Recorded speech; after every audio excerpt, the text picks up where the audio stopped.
A new Oxfam Kenya report shows that 125 of the richest Kenyans hold more wealth than 42.6 million citizens. Now, even as nearly half the population lives in extreme poverty on less than 130 shillings a day, the report reveals that inequality has deepened sharply from 2015, with 7 million more Kenyans falling into extreme poverty. Now, 125 Kenyans, if they decided to stack their money up in 100 shilling notes, watajaza Nairobi, like they can create a carpet of money.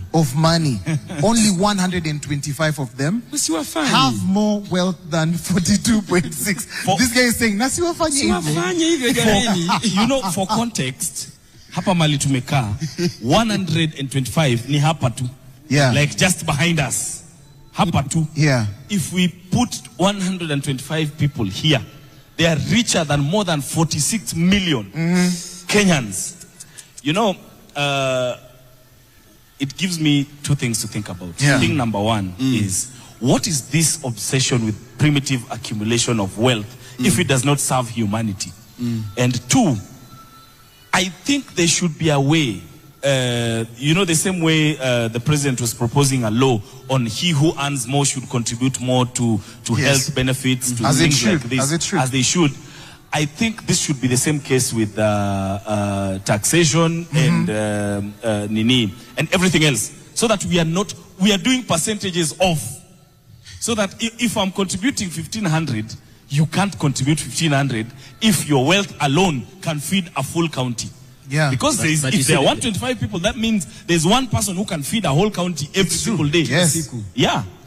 And it's someone did this math in America, where he was saying that 400 people, richest people in America, had wealth that was equivalent to 60% of those in the lower end. And you know, 60% of America is so many people, considering that there are over 400 million people. So then he went ahead and said that if you took the 400 people, richest people in America, and took 1% of their wealth, they would be able to provide water, clean water and sanitation for every living human being on earth. So now, bring the same analogy to Kenya.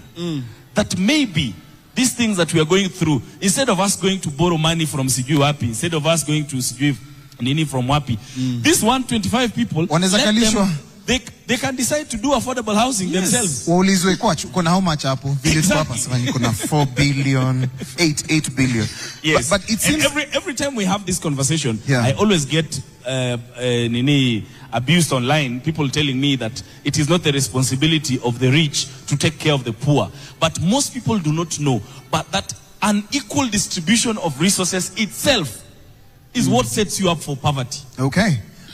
You're so is it pissed? I can't even read your face right now. As this is for a quatch. As a poor man, I'm speaking on behalf of every poor man. I'm speaking on behalf of maskini na kafani, bro. Like it's not a laughing maskini ni funny. Naongelea watu wote wanakisama badogo, watu wote kwenye napanda gari BS. I feel it is the responsibility of the rich guys to take care of us. No, it's not. It is. It is not. Until I cross that bracket, you cannot convince me otherwise. Talk to me, Thuku. Do you think it's the responsibility of the wealthy people to take care of us? No, it's not their responsibility, but I have a problem where their contribution is so low, because you get the rich guys, even for the tax, things like tax breaks, they do take them at huge margins. You get that someone is earning very huge amounts of money, they don't pay anything to the tax to KRA, simply because they can take tax breaks. Absolutely. And you see anyone, especially those people who are in their pay slip, mandatory lazima ukatwe tax. But you see these guys, from a business perspective, they can even come up with things like losses that they were not there. They buy something, they buy a car for themselves, and then kwa pale kwa company yake anaekani it's a loss because they bought it from there. Tax evasion. And it's something disturbing, because if you look at it, what it is, the richer get on becoming more rich, yes, while the poor are becoming even poorer and increasing in numbers. Na imekuwa affect sivyo, kwani hii poverty yako ni normal? Because Aseli, you know the reason why we are saying this is because ask yourself, where is the money coming from? Because someone also did this math in the US. I'm sorry I'm using this example because it's the only one existing.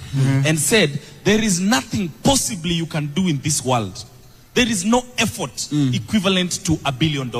Yeah.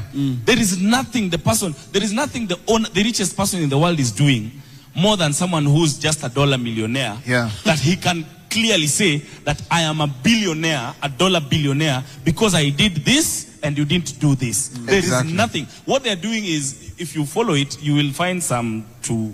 Yeah. We're going to go on to the next story.